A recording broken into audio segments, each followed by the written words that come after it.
देखिए वक्त, तो जब भी हम बाबा को जनेऊ पहनाते हैं, वो गजानन जी को पहनाओ या बाबा भोलेनाथ को पहनाओ, तो उसको बिल्कुल सादा जो वाइट आती है उसको नहीं पहना कर उसमें थोड़ा केसर, चंदन, तिलक वो ज़रूर लगाना चाहिए।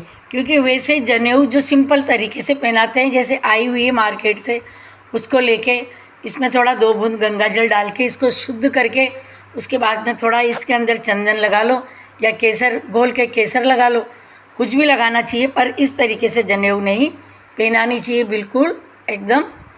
ये बाबा को वस्त्रम समर्पयामि, बाद में लगाएंगे ना तिलक, तो ये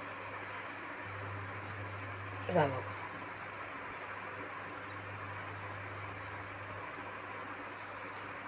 और ज़्यादा ले लिया तो और लगा दो इधर अच्छी तरह से।